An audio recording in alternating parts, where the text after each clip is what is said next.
And we're live. This is Tracy. And it's Sean. It's Shop Talk.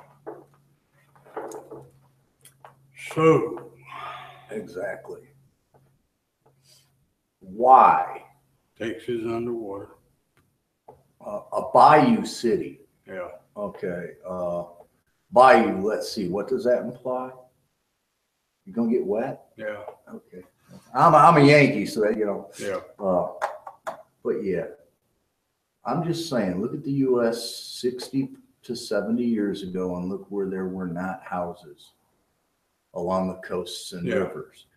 There were not houses there in those places for a reason. Yeah, I've seen several people explaining, you know, the way those roads are designed and everything is kind of a secondary drainage system, and that the construction that's been done along them is impeding the part of the problem and kind of goes against the very reason that they did that with it to begin with, because it's supposed to help drain. Be an area for the flood to happen. Keep floodwaters contained somewhat, so that it can be diverted from the places where everything was built.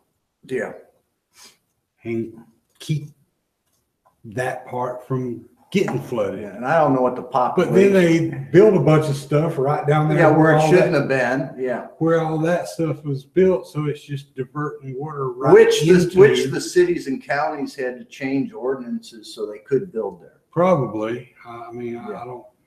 Probably the state had change a few too. Most likely, I would think. And then let's just face it. Man's not meant to. That many people should not be allowed to live in that small of an area. Yeah. I mean, it just. And it's not like they didn't know it was coming. Yeah. You know, 75 years ago, I get it. They were, by the time you found out it was coming, it was too late. It was there. Oh yeah, you've been able to see. They've known for a week that it was going to hit Houston and Galveston. I mean, even if it went a little this way or a little that way, they were still going to be impacted on a grand scale. Yeah, there was no way around it. Yeah, so why wasn't the state of Texas having evacuation centers set up 4 hours north and west of Galveston and getting these people out 2 and 3 days before the storm hit? Why didn't the hurricane gets into the Gulf, and if you live within, there's a tri-state area that it Georgia, Florida, and Alabama, and possibly even Mississippi will declare a state of emergency before the damn thing ever even causes a wave to ripple in the Gulf of Mexico. Yeah, the tide's actually going. The hurricane's sucking all the water out, and we're saying we're already run for the hills. Yeah, we're already under emergency. I'm just saying. I mean, when I moved down here from New York, okay, I wasn't necessarily looking to be near the Gulf. Yeah, I was looking in a climate zone from the Atlantic to Arizona. Yeah, New Mexico. I wasn't going into California. I didn't give a shit yet. But I was looking at a certain climate range. Yeah, and I ended up here.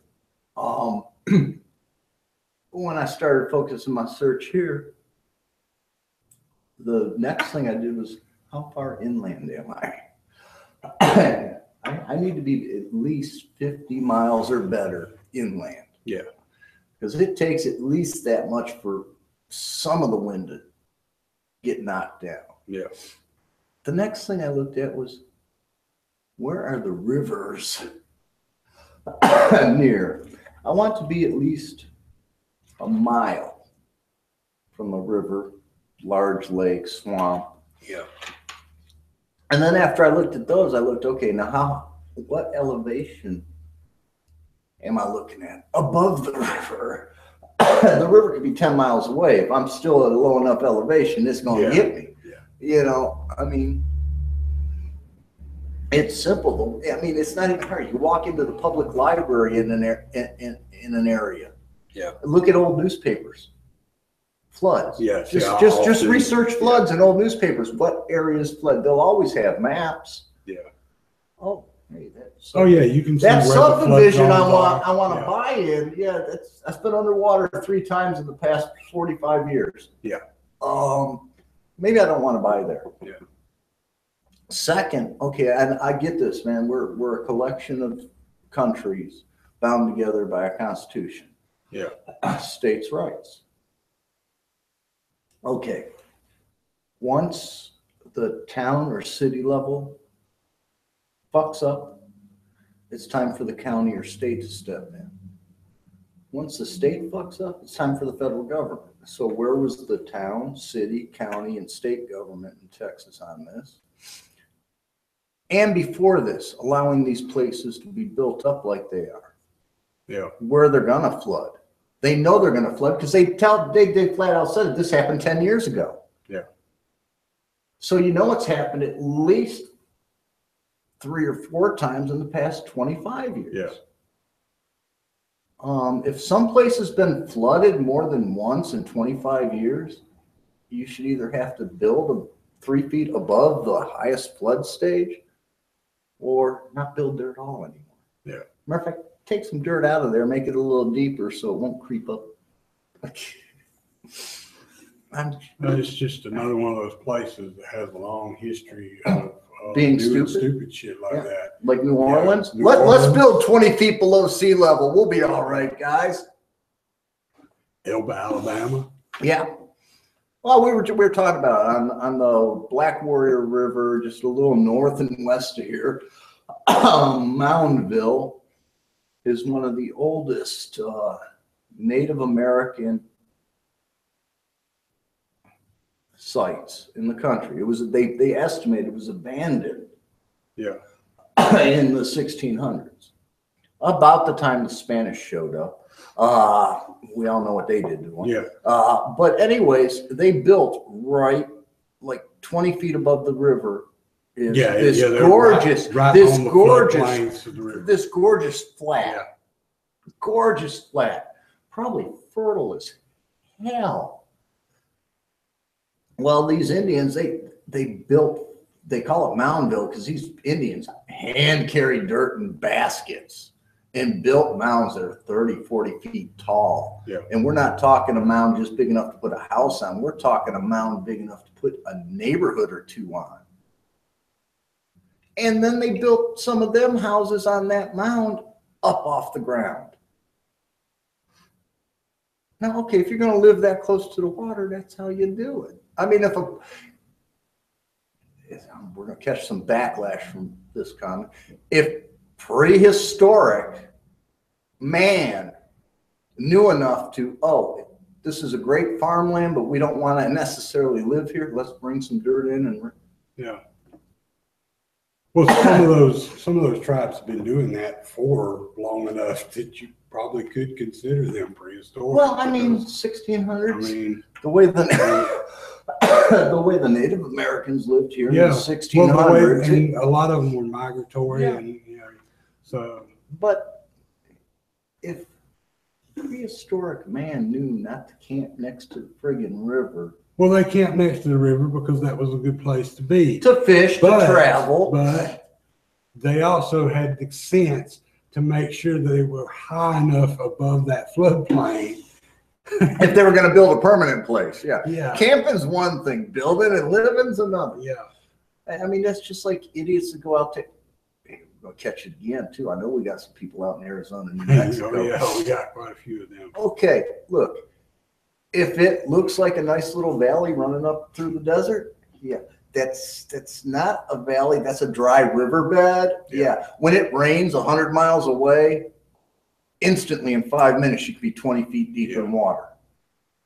You just don't hike and camp in those fucking things. If you do, check the weather forecast 100 miles away. Yeah, we actually got a few of those around here too. That, yeah. They were actually created when they diverted the water out of Elba. yeah, they diverted the water for irrigation, and so when you get enough rainfall, they fill back up. Yep. But yeah, it's like there's only there's not enough water that comes down through there to keep it flowing anymore. Or even wet. Yeah. Or where they built the railroad bed up. They dug dirt here, piled it here. You got a ditch there. It's always dry, got something growing in it, but let us get let you get 6 inches of rain in 12 hours, and yeah, there's 2 foot of water in that sucker now. Yeah. You know, it's just like the river, some of the things we call rivers. Yeah. You know, they're creeks, and in a dry spell, man, they're barely a creek, like the Yellow River or the Pea River. But just see what happens when we get 8 to 10 inches of rain 30 miles north. Oh yeah, in the dry season, the drought of summer, Pea River is almost dried up. Exactly. I mean, you look down as you're crossing the bridge. It's like, wait, there's a river here? Yeah, and you know that. Why is 80 feet or something? Yeah, why is this river so? Why is this bridge so tall and wide? But you come by in the rainy season, I mean, you can reach out and touch it. And that's a deep ass river when it's up, and it's wide too. I mean, it's pretty damn wide. I almost bought a place just off of it. Matter of fact, the property had riverfront. Yeah. And I'm glad I did. It looked high enough and far enough back. Yeah. But I started talking to some local. First of all, the river, oh yeah, you can use a boat in there. Yeah, only when the water's high. At least the kind of boat I'm thinking about using. Yeah. Some locals. Oh yeah, that valley there, that'd flood. It would be 5 miles wide. It'd be as wide as fucking Mississippi. And I'm like, really? I might be exaggerating a little bit on that, but not too much. I'm like, that farmhouse and barn, they've been there for 100 years. Yeah. But there's people that have lost cars and found them during the drought. I don't doubt it. So I mean, how that farmhouse survived, I don't know, because it definitely is in a spot where, it's probably.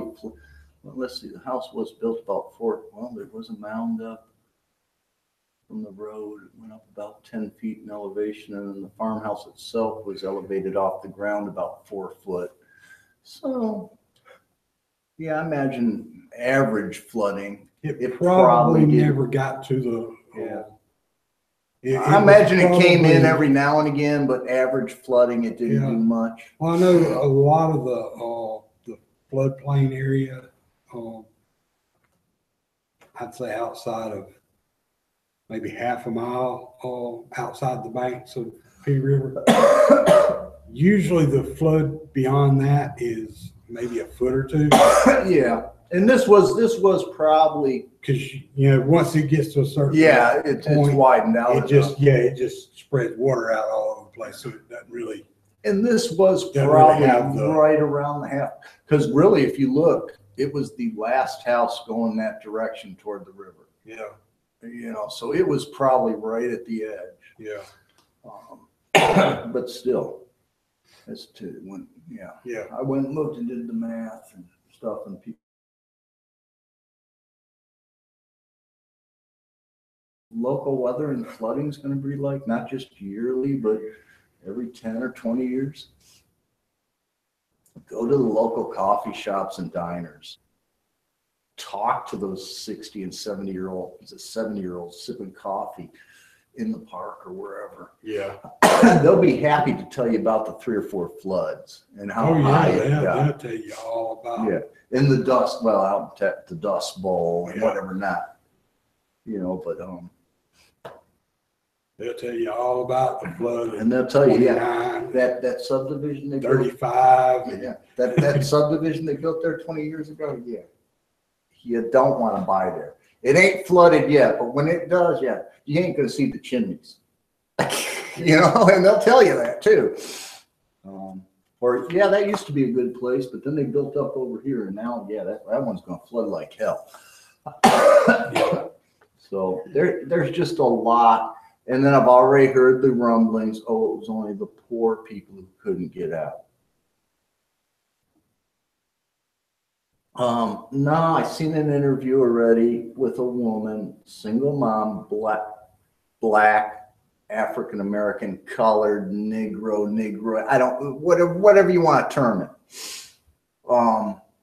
And single mom, 10-year-old daughter, lived in the poor black part of Houston. Yeah.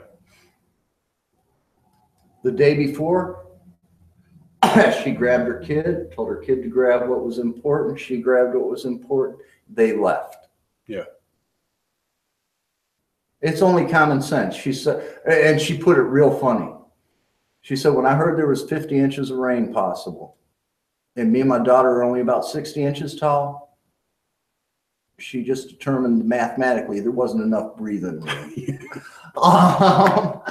You know, and if she got out, yeah, anybody, come on, even poor people in America, with the exception of homeless, yeah, have a car. Well, even if you don't, your neighbor does, your second cousin, everything you got to pull together and get out. I mean, it really to go 2 to 4 hours west or 2 to 4 hours north.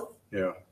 It doesn't take a lot of gas money. Even in a car that only gets 8 or 10 miles to the gallon, and at gas, say being $3 or $4 a gallon. Yeah. You can get pretty far on $100 damn.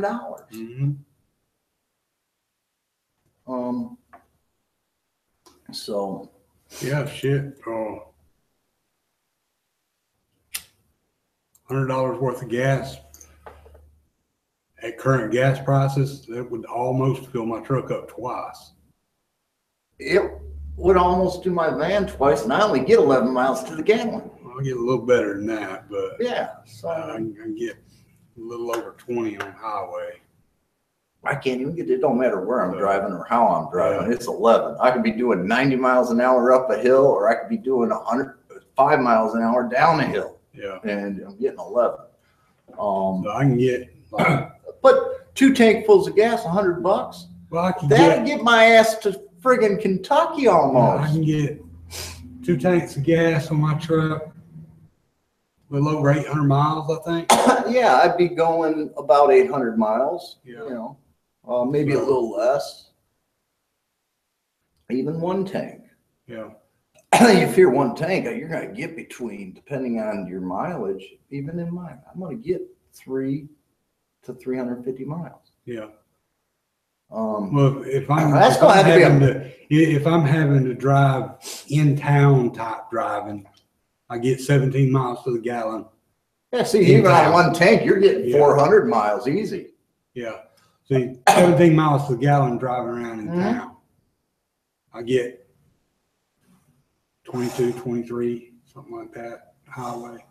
But yeah, I get about 17 miles per gallon just bumming around town. Yeah, so even a 1970s Oldsmobile station wagon that gets 8 miles to the gallon and had a friggin' 20-gallon tank. So what, 160 miles easy? 8 times 2, 8 times 20. That old Buick I used to have. That would be 160 miles. I could go to Pensacola on it with a tank of gas. But I'm just saying, a 20-gallon gas tank, you get 8 miles to the gallon. You can make 160 miles. Yeah.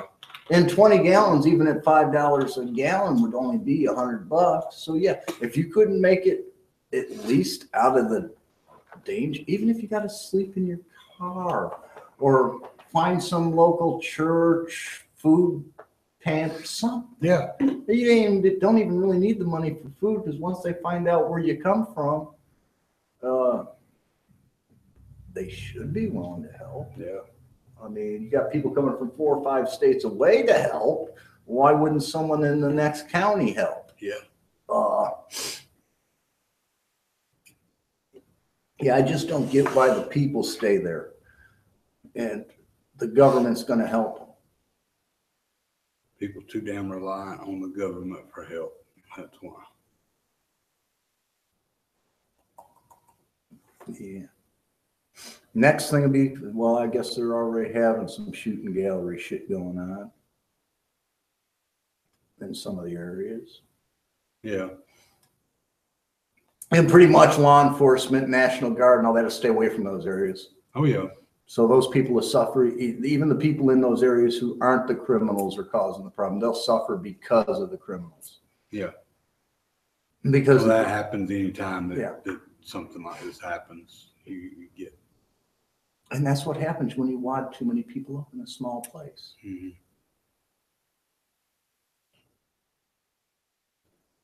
I'm just thinking, man, I could toss my family in the van, even if we had to sleep in the van. I got fishing poles. I know how to start a fire. Even if I ain't got money for much food or any food. Yeah, all I gotta do is find a state park, a federal park, campground that only costs, $10 a night or something. Yeah. Well, that's the thing. I'm gonna have a shower, a shitter. Yeah. Even if I'm sleeping in my damn car. Yeah. Because fresh water, electricity. Campgrounds are cheap as shit. Yeah. I mean. And there's lots of free ones. Or that only cost you $2 a day or something when you're looking at state or federal. Yeah. I mean, okay, yeah, they're friggin' primitive campgrounds. You got a tent site with no hookups. Yeah. But there's usually some kind of freshwater spigot every so often. Yeah. Some toilet. There might not be showers, but there's at least toilets. There might be a hole in the ground with a shadow. Well, even the nice fancy ones that have running water and electricity, and they're not that expensive. Bathhouse aren't very expensive. I mean, between $8 and $15 a night, depending on how touristy or campy the area is. Yeah.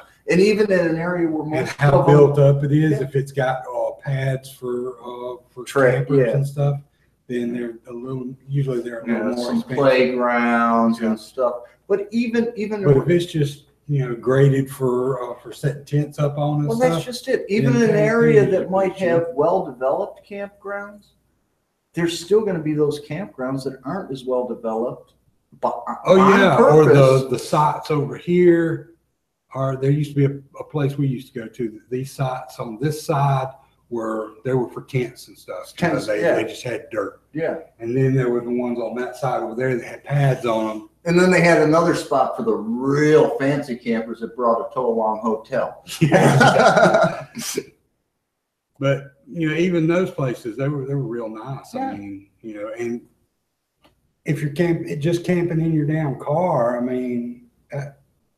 And my goodness, that's usually what they charge for is the number of vehicles you have on the lot, and the size of the lot. Or they charge you a certain and amount, the proximity to the bathhouse. A certain amount of vehicles or something. Yeah. And like I said, even if you're in a touristy spot that's known for its camping because of some kind of natural wonder or something, the closer you are to that touristy spot, the higher the price. You go out of town just a little bit, then the price drops. Yeah. And geez, you can run by Walmart and pick up a couple 2 or 3 man tents for almost nothing. Yeah. Bass Pro, even some local hardware or shops not our shop, but it doesn't take much. Yeah. And sleeping in a tent with a few sheets and blankets is a hell of a lot better than being waist deep in water for a month. Well, like I said, even if you were staying in your car at one of those little places, just those little amenities make it that much better. I mean, just the fact that you got a running water, you can get a shower, and you got fresh water if you need it. Yeah. I mean, like I said, I'm going to be hungry before I start grazing, but I will graze if I need to.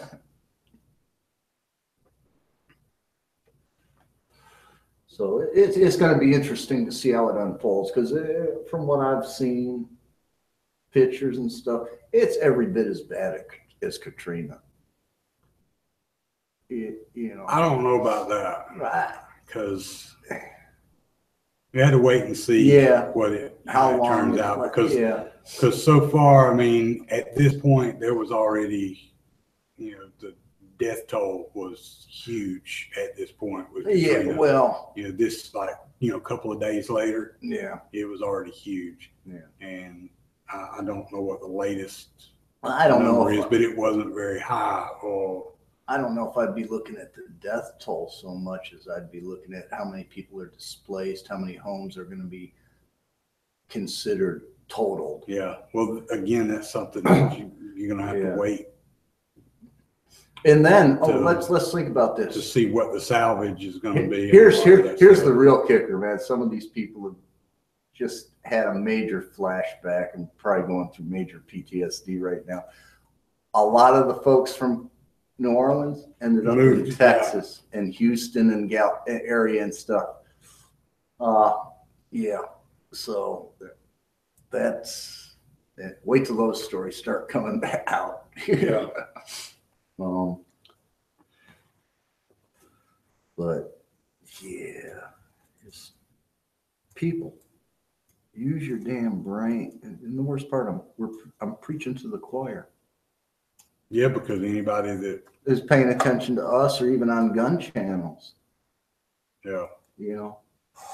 Well, Yeah, anybody that, I mean, they're at least half-ass preppers. I mean, so they're at the very least, would be prepared for something like. Yeah, 50 inches of rain. Yeah, I'm leaving. Yeah.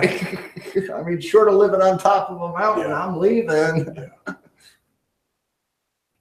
The water's not going to quite get to me, but I might be out power for a few days. Or I might not be able to get to town for a week. Yeah. So, I got supplies. And even when the water does go down, there's probably some trees and stuff that took out that bridge I have to cross to get back into town anyway. So, yeah. And I've been a week without power in the middle of winter up in New York. Yeah. Thank God we had wood stove and heat. Yeah. That's all I'm saying.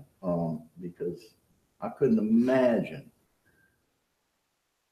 It's bad enough. Houston,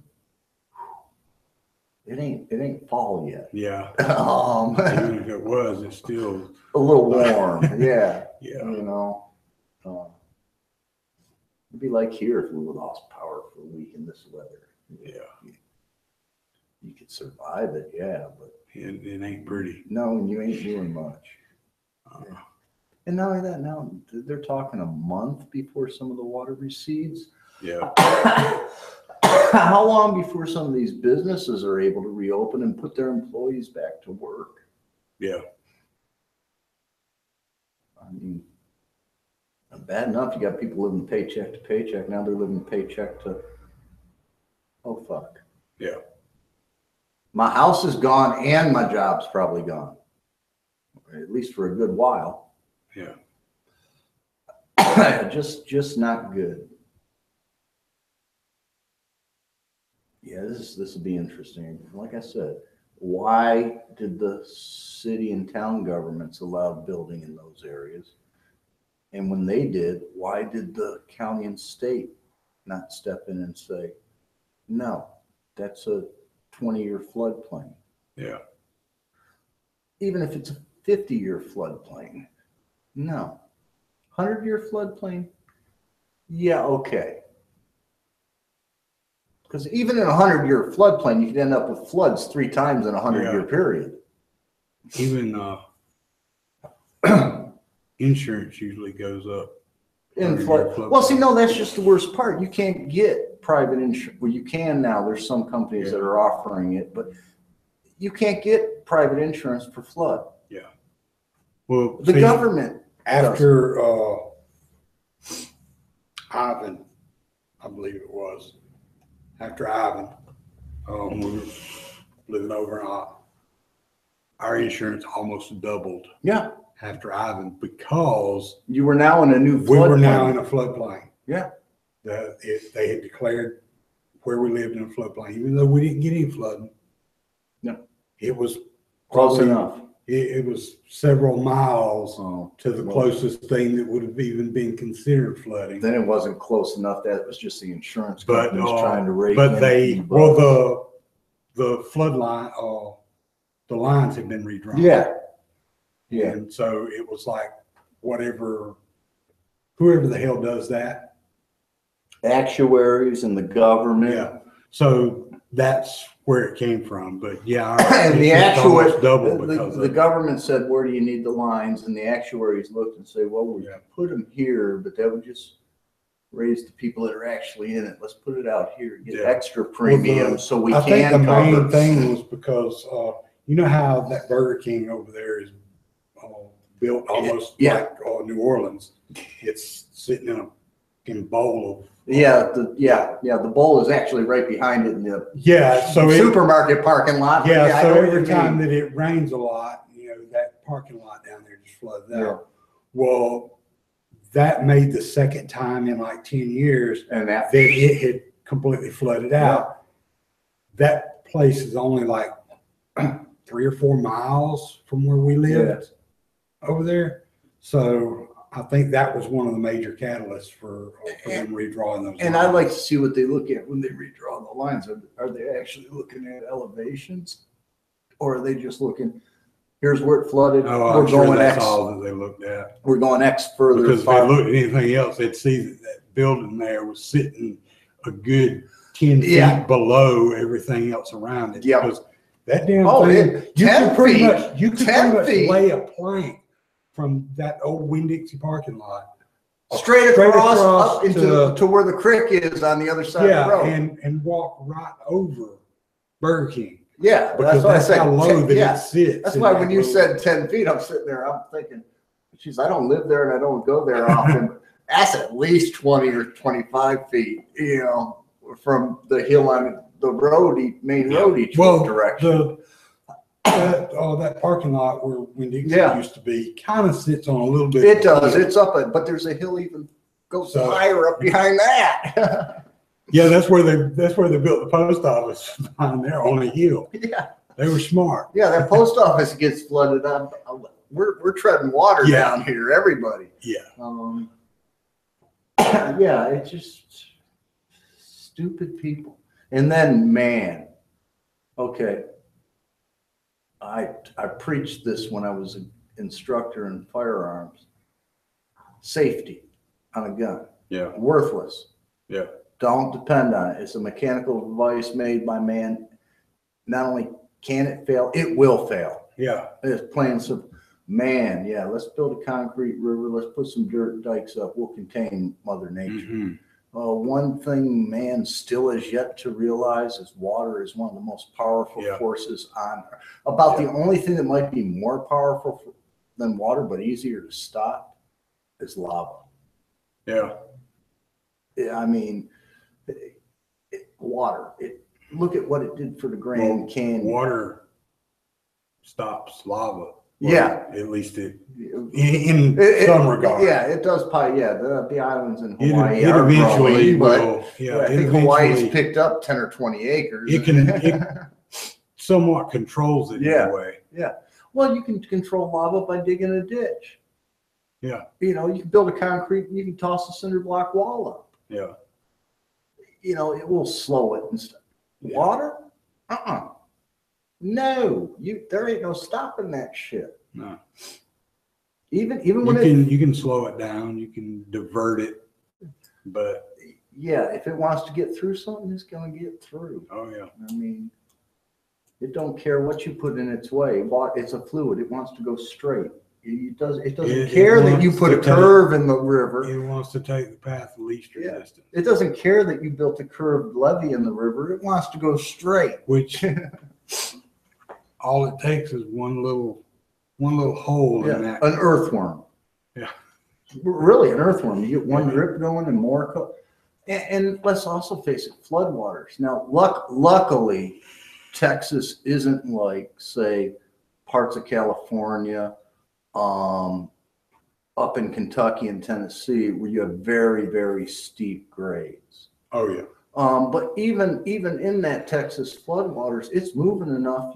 It doesn't take a lot of debris to act like a scouring pad. Yeah. To rip off grass and topsoil, and that starts once the erosion starts. You ain't slowing that down or stopping. You know. We really got to get smarter about where we are allowing people to build and things. And about saying, okay, look, people, if you're stuck there, guess what? You're stuck there. Don't cry for help. No, we're not risking Coast Guard, National Guard, our EMS and stuff. We're going to need all them people to rebuild. We ain't risking them to come pluck your ass off your roof because you weren't smart enough. Because first of all, if you're standing on your roof, that means you're living in a house, whether it's rented or owned, which 9 times out of 10 is going to mean you own a vehicle.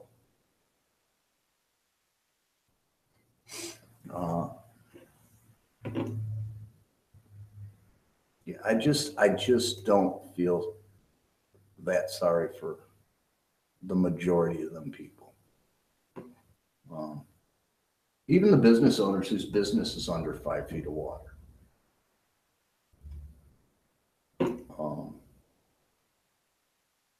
The only thing that made me feel a little bad was the nursing home where they showed the old ladies sitting in wheelchairs and on the couches tit deep in water.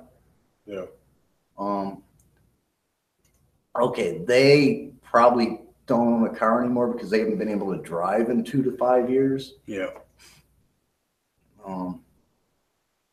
Someone should have to get their head taken off for that. Well, they thought somebody was going to come. Yeah, the government was going to come get them out. The fire department, the Coast Guard, the National. Someone was going to come get them out. Somebody was going to come get them. Yeah. Yep. I'm sorry if I'm. The thing is that somebody dropped the ball somewhere on that chain of who was. Yeah, because they thought someone else was going to get them. Yeah. Yeah. I'm just saying, one day I'm going to be in that nursing home. Okay. And in Alabama, there's only 2 VA nursing homes. I ain't going to North Alabama. It's too cold in the damn winter. So I'll probably end up down in Mobile. Yeah. And if something like this was predicted to hit west of Mobile or Mobile, I'd be like draining my bank account, picking pennies off the floor, calling a taxi or something. Yeah, take me to the casino. It's 2 hours north, but yeah, it's going to be a lot drier there. And yeah, I get to the casino, I'm like, yeah, put me on the 3rd floor or better. I might never leave the room because there won't be no assistance there or nothing, but at least I'll be dry and can reach the phone for room service.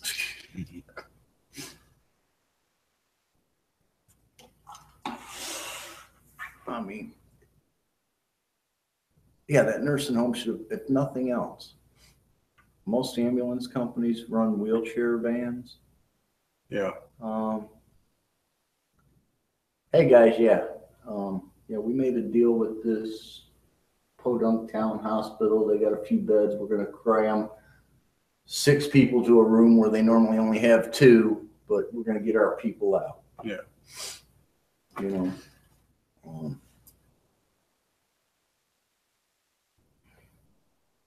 And kids of stupid parents.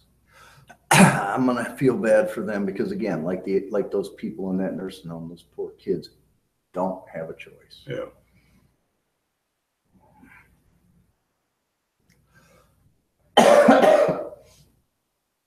Let's see. I guess I've bitched about that enough. It just makes me mad every time I see it, from Sandy in New York and New Jersey to Katrina to every damn time we have one. Well, Sandy was a little bit different because people in New York did not know how to deal with something like that. Don't give me that shit. 1972, I think it was Camille or Emily or something, hit New York City. That was 1972. This was 2010, 11. When was Sandy? 10 or 11. Yeah, still. 10 or 11. Still. Something like that. Trust me, there were people in New York State, New Jersey that remember that. I lived in New York State. I was a kid and I remember that. Yeah, but I'm pretty sure most of them probably didn't. They didn't know what the fuck to do. They had no fucking clue. I had a friend that was up there at the time that, well, it was somebody I knew through online gaming. They didn't have a fucking clue what they were supposed to be doing. I was like, dude, get the hell out. Get your fucking grandpa, get the hell out. Yeah. 'Cause, Go to the Catskills for the weekend. They lived with their grandfather. And I was like, get your fucking grandpa and get the hell out. That's what you got to do. And I mean, you're not going to stay there. They lived on like the third floor of well, at least some kind of an apartment building. At least you'd have been dry. Floor. Oh yeah, but they wouldn't have been able to get in or out, or they'd have been stuck right there. Had no power. They could have got in and out through the fire escape. Maybe. Had no power, no water. Yeah. Toilets aren't going to work because they're actually running backwards. It's coming up in your toilet. Like, get the fuck out because the shit's coming right through there. You're going to be flooded out. Yep. And even if you aren't, well, at least you were gone. Yeah. I mean, you can always go back. Dealing with that in the 70s, though. Think about the difference in the population between the 70s and and a few years ago. I mean, that a huge difference. I mean, well, what's funny, even just that, like 40-year period. I mean, for just look at it, that when it hit New York City, it was unprecedented. It was really outrageous. Actually, New York City got off easy. Yeah. Where it really hit was 6 hours east in New York State. Yeah. The Genesee River Valley, where my house is. The river is normally you can walk across it in the summertime most of the year. Yeah. You might hit some neck deep and over the head holes, but generally it's not too much wider in the part I'm talking about than 70 to 100 yards. Yeah. And the valley is pretty wide. Yeah. Let's see, the one town, they had water 10 or 12 feet up on the telephone pole. And that was a mile away from the river. Yeah. And in elevate, the river was over 60 or 70 foot deep at its deepest point during that flood. That's how much rain that river valley got. Yeah. I mean, it was even where the river was only 15 or 20 yards wide. Yeah. At almost the headwaters, it took out half a town. I mean, the hospital in the town almost ended up in the river. Yeah. I mean, it dang undercut. It was bad. So yeah, I get it doesn't always happen. And that's one thing we're losing is we're watching Houston. But if you look at that rain, it's going a lot further east and north than Houston. Oh, yeah. So yeah, it's just, and that river valley probably won't flood like that again in 2 more lifetimes. Yeah. Because even the people that were 70 and 80-year-olds went old when that happened in the 70s had never seen anything like that. Yeah. Never heard of anything like that. Well, the main thing with Sandy was that people didn't think that it was they thought it was just going to be a bunch of thunderstorm type rain because they weren't prepared for it. Yeah, well, that's what got central New York and western New York in 72. I mean, it wasn't they weren't prepared for the amount of water that was going to be dumped there and the way that they just.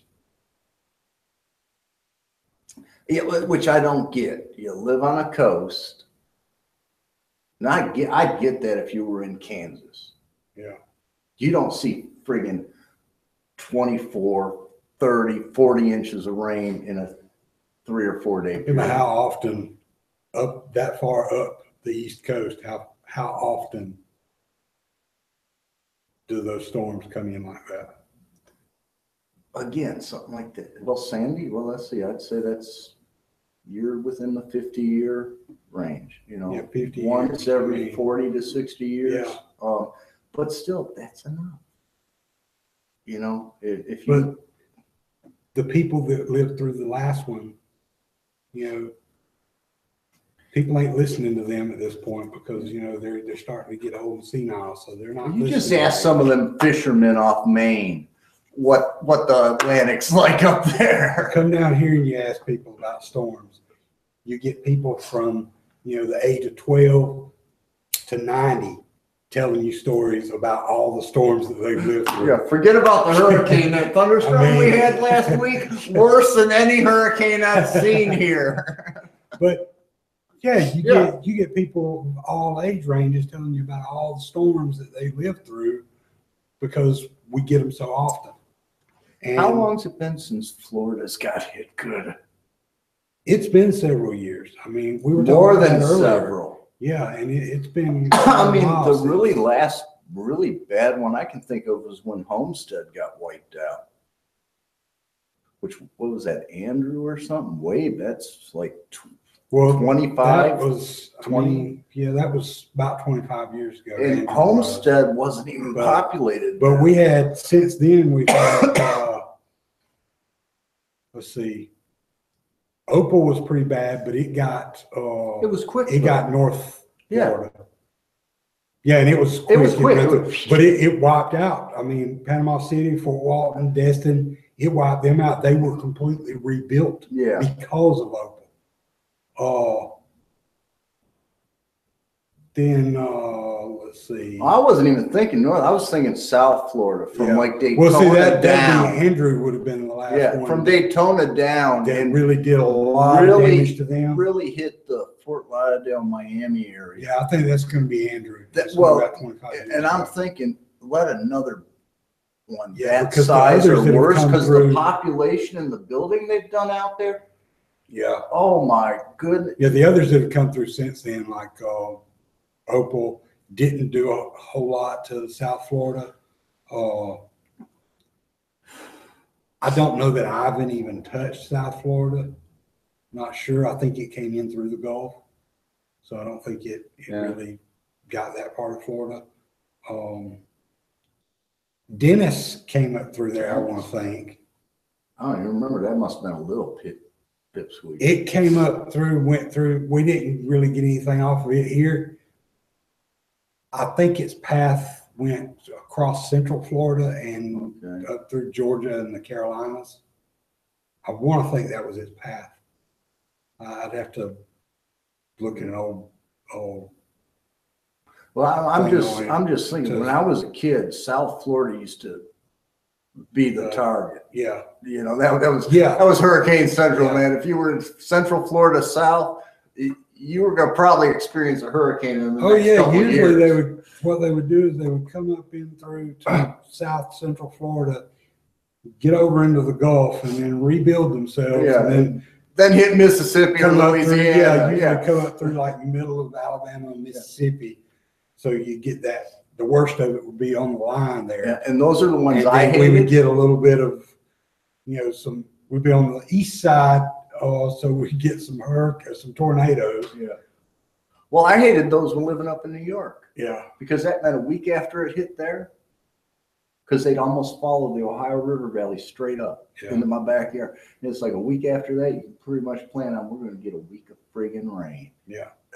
We're not. Yeah, because after it.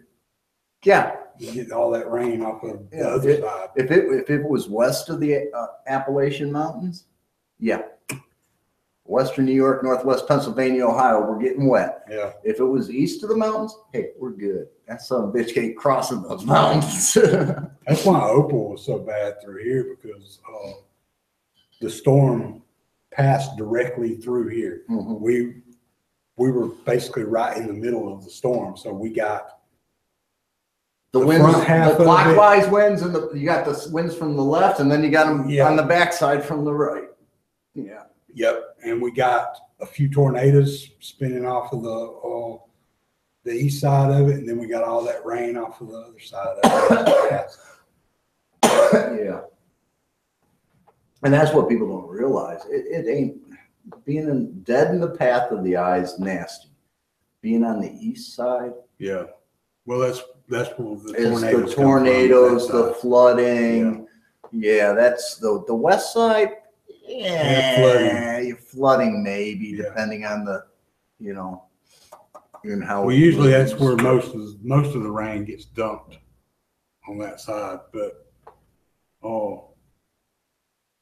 the good thing about Opal was the fact that it moved so fast. Yeah.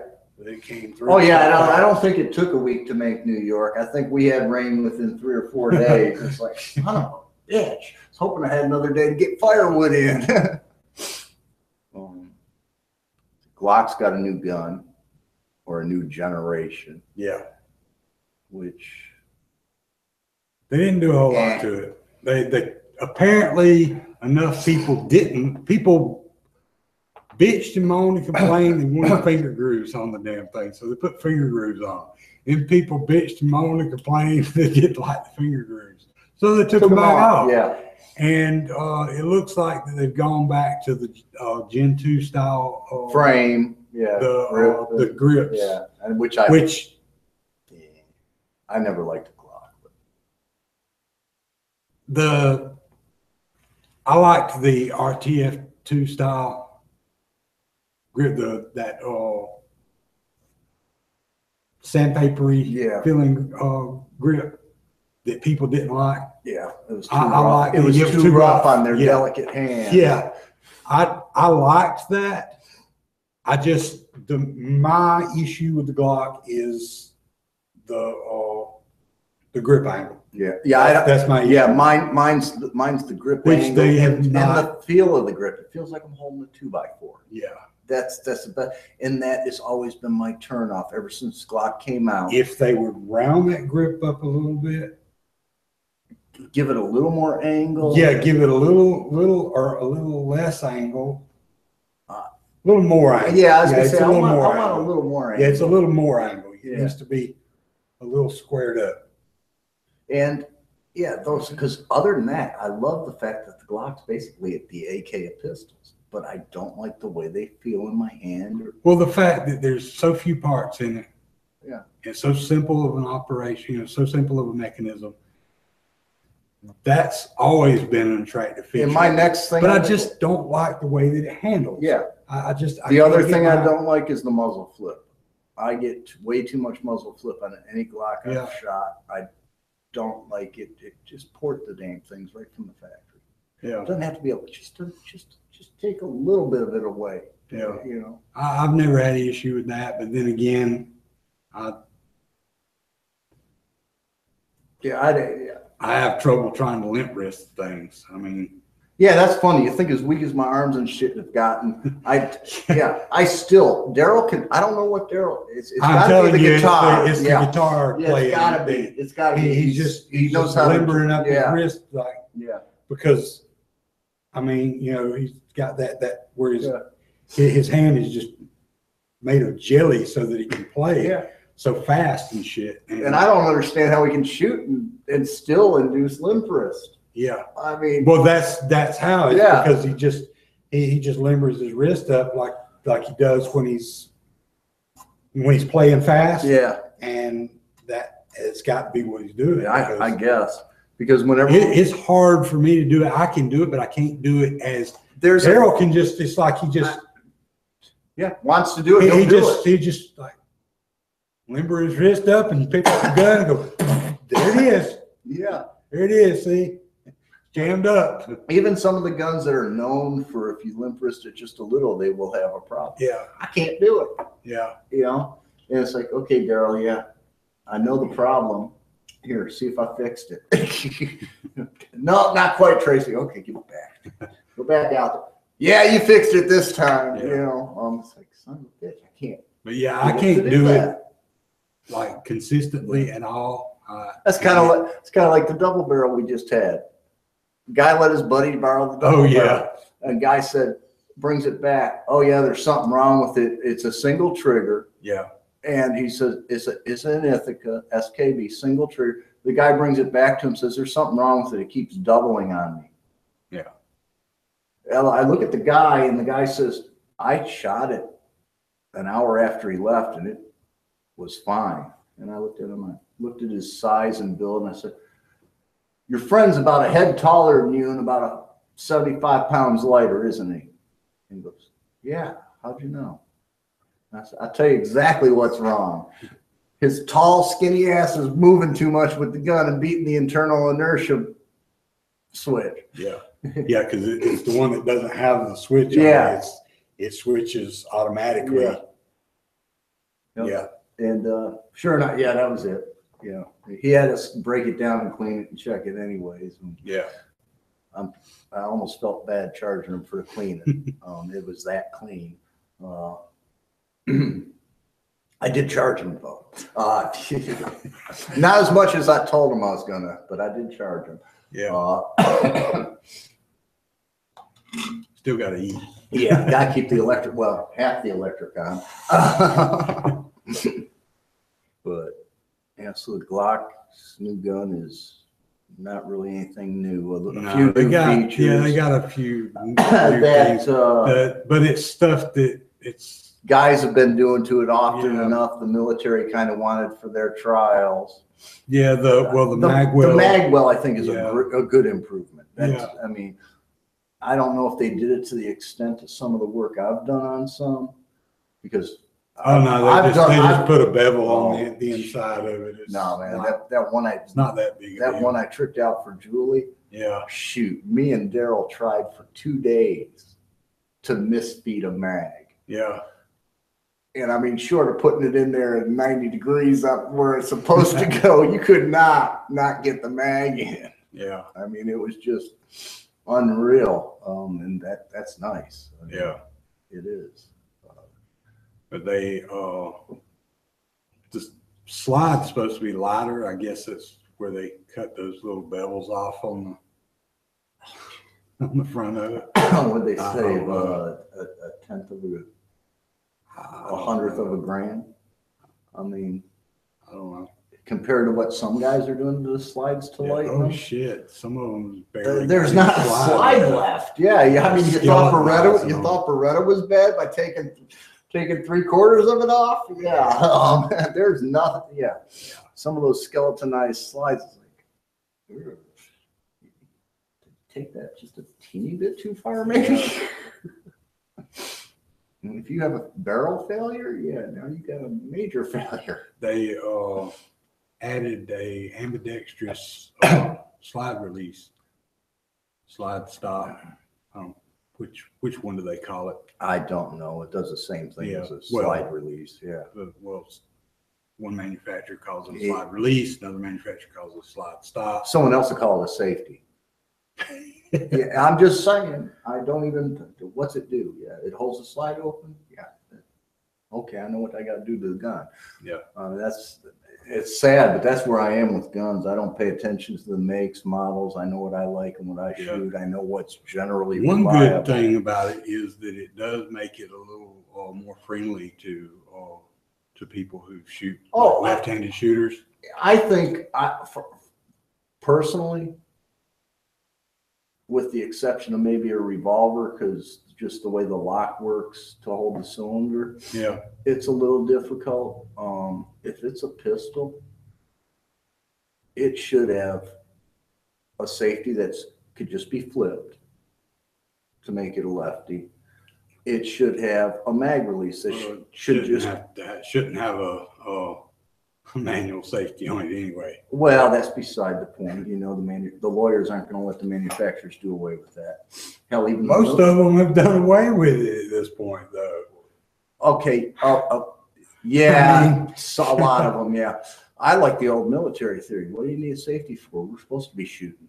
You don't put your finger. But the military wants the they're damn the ones safety. that want You the safety on dumbasses. there. Yeah, I know. You train your guys better.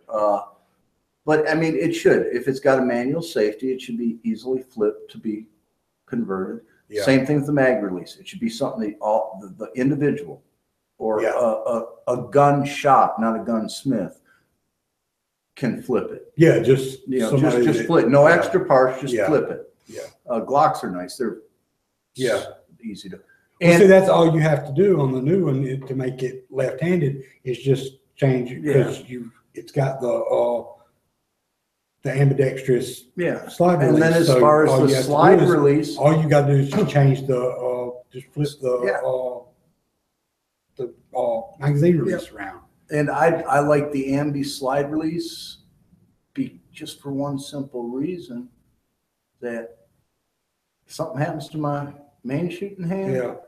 that means even though I might have to fumble with the mag or a safety, at least something's still going to work quick and easy. Yeah. Yeah, and I'm with you. Safeties, my safety is this. If I don't want to damage something, I'm not putting my finger on the trigger. I've never relied on any safety on a gun because I was always taught that the safety is not reliable. Yeah. You are the safety. Yeah, it's always loaded, and that you can pull that trigger. Yeah, I used to get yelled at hunting because my single shot shotgun. Yeah. You know, I had to cock it to shoot. I would walk stalk hunt, especially if I was going for birds or rabbit, with it cocked. It had it didn't even have a half cock safety. Yeah. You know, I'd walk with it cocked. Yeah. Aren't you worried about shooting yourself? No, first of all, my finger's not in the trigger. My finger almost always protected the trigger along with my body. Two, if I fell, the barrel's pointing that way. If we're walking together, depending on which side you're walking on, my barrel's pointing the opposite way. Yeah. You know, so even if I fall, even if it does go off, I'm blowing a hole in the ground. There ain't no one getting hurt. You know, and I fell plenty of times with that thing cocked. Yeah. And it never went off. Never. Not once. Yeah, I've never relied on safety. Me either. Because safeties fail, especially, you know, people these days that haven't been around guns that long, even if they've only been around guns 10 years. The scariest thing, they don't know the old guns that didn't have all these drop safeties and shit in them. Series 70 Colts, old 3-screw Rugers. Yeah. Shit. Your old revolvers made before like before the 70s? Even into the 70s. In the 80s, I think, on some of them. And if it was a foreign manufacturer, even after that. But before they started putting the hammer block. The hammer blocks. And they took the firing pin off the hammer. Yeah. Yeah. And you had either the one that the block moved out of the way, or it came up, or it came up so that it could connect. And I mean, those old revolvers, if you hit them hard enough on the back, especially if you hit the spur. Yeah, that's why a lot of people used to only carry 5 cylinders. And they left a dead cylinder on the that's where you hammer. That's where you stuffed the dollar bill so the Undertaker had money. $1, it was $15 for the burial fees. Oh well, whatever. you know, pass the buck. Yeah. That's where the term came from. Yeah, which actually wouldn't work very well because I've seen several people disprove that. Myth you can't put it in there. It burns it up because that too. The powder. Yeah, the powder from the cylinder next to it when it goes off. It's hot enough that in the very end of the cylinder, it'll get enough in there to char that bill. Trust me, the bank's going to take that bill. Yeah.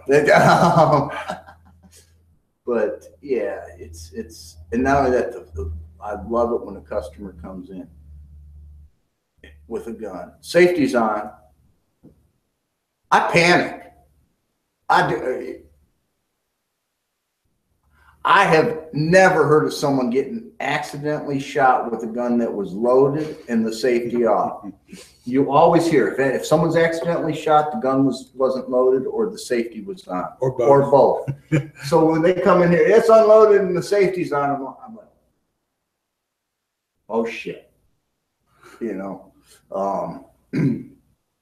Yeah, or they'll come in and bolt action shotgun or pump shotgun. I'll watch them clear it out in the parking lot. First of all, they already flagged me while they're clearing the gun out in the parking lot. And they come in, they put it on the counter, and you clear it. And well, no, they come in, right? Yeah, it's cleared. I got the safety on, and the action's shut. Yeah, it's a bolt action or pump shock. And now I get it on some semi-autos; they don't lock back, you know. But and that's another thing. I have never ever seen a gun go off with the action open, ever. You know, I'm sure it can happen. Yeah. Actually, I did it. It wasn't open. It was just not in battery. It was. It was just out of battery. It wasn't. Well, it was open a 1/4 inch. I mean, well, I didn't see it, so I don't know for sure. I just know that it was out of battery. I mean, the bullet was still up in the chamber, but the cartridge had almost cleared it. Yeah. Yeah, you know, the casing had almost cleared the chamber. I mean, so it was well out of battery. Yeah. You know, but that was an internal safety that failed. Yeah, see, their internal safety is failing. Yeah, well, it had a burr on it, and instead of working properly, it actually caused the gun to discharge. Yeah. Which, what was that? Ooh. And that's what's great. That was the only good thing that came out of that accident. You know, because no one got hurt. Yeah. Didn't even really do any property damage. A little dent in the wall, big deal. A little drywall mud patched that right up, but we didn't know that was an issue with that gun. Yeah.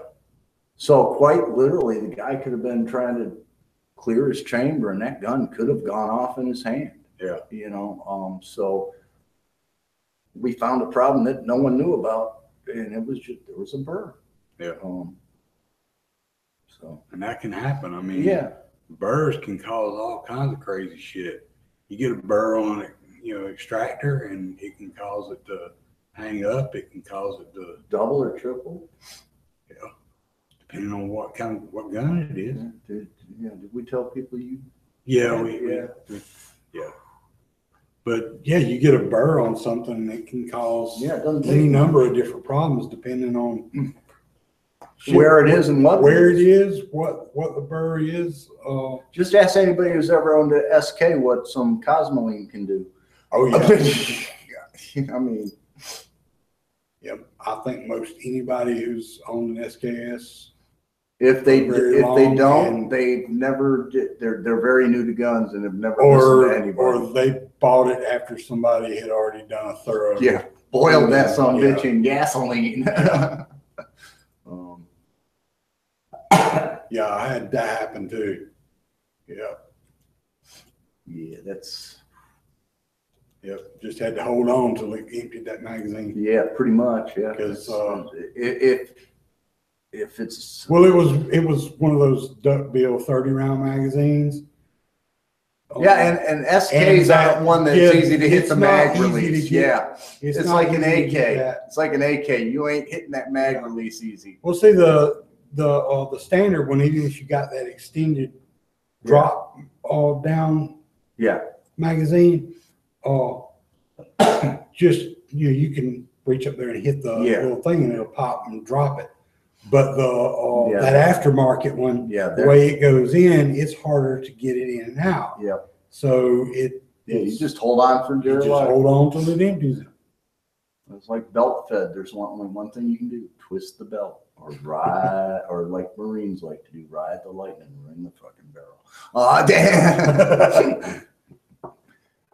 But yeah, and that's something else that if you never experienced or haven't been told about or taught what to do when it happens.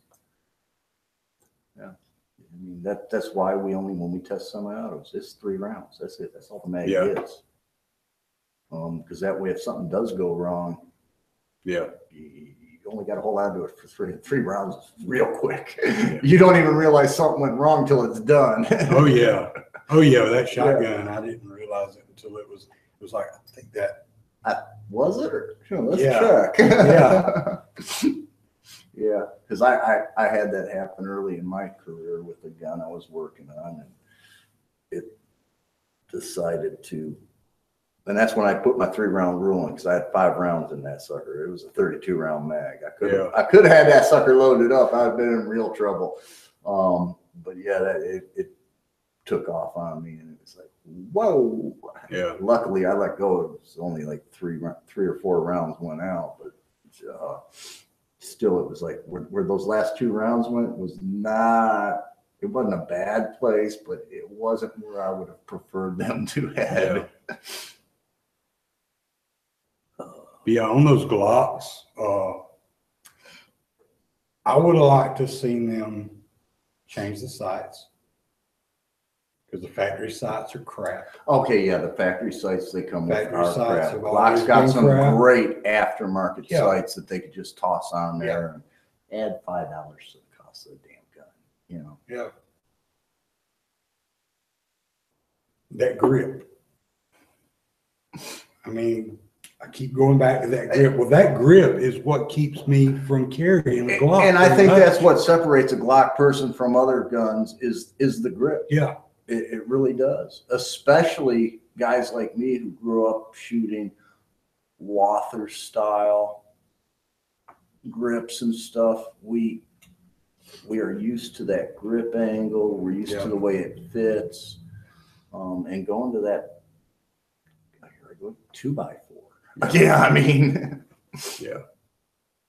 It's kind of like being an American rifleman and picking up an AK. You're like, wait a minute.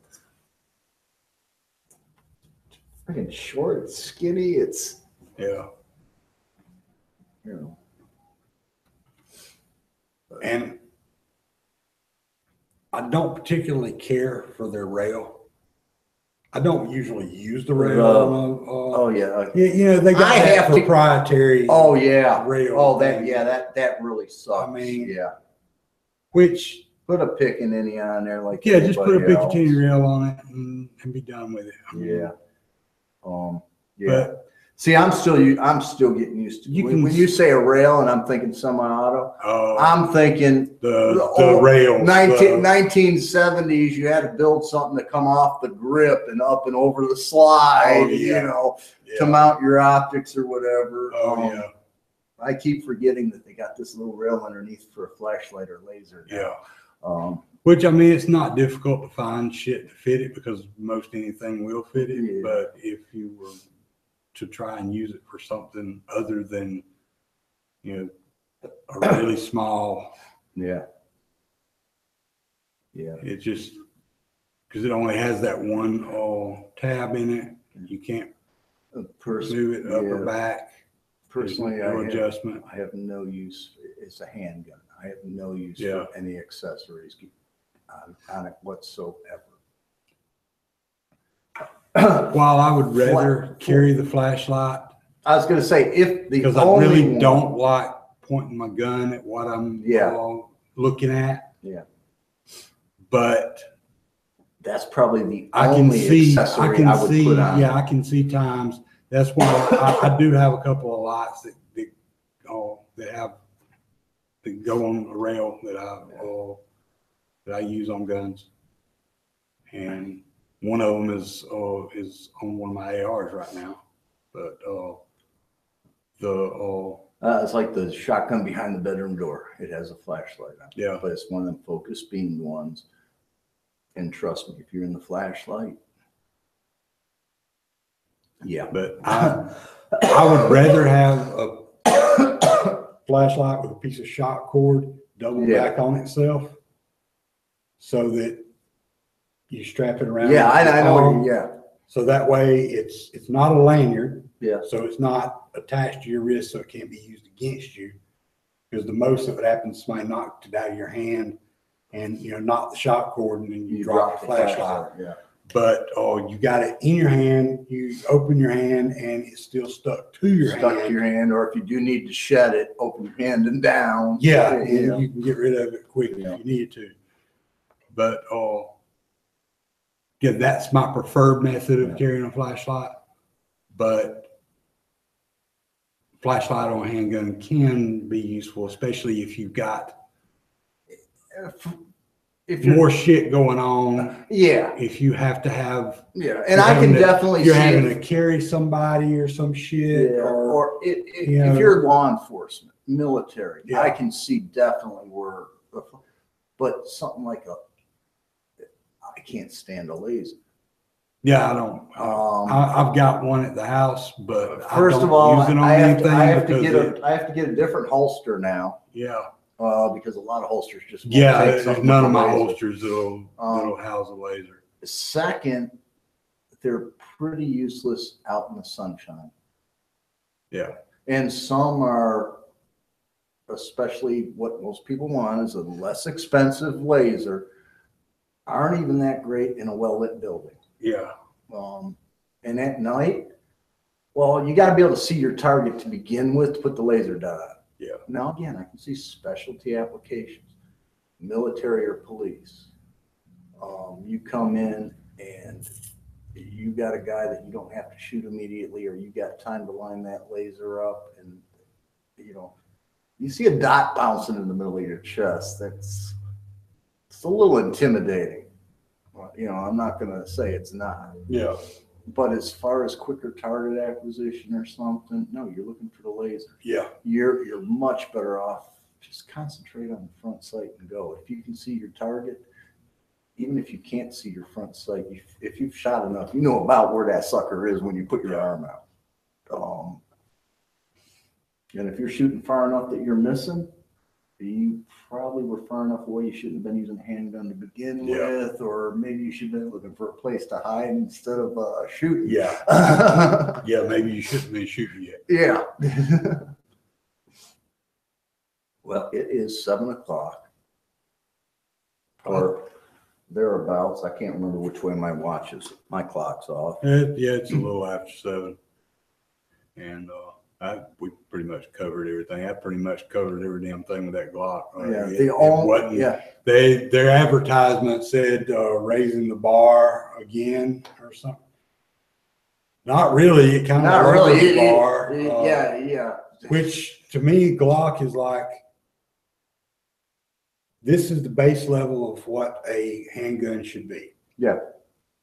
And then build on top of that, because that's what people do. They buy it and then they do all this shit to it. And that's what's nice. I guess you can consider the Glock the Lego of handguns. Kind of, yeah. You can buy anything and do but anything. It's the base level of it's a utility gun. Yeah.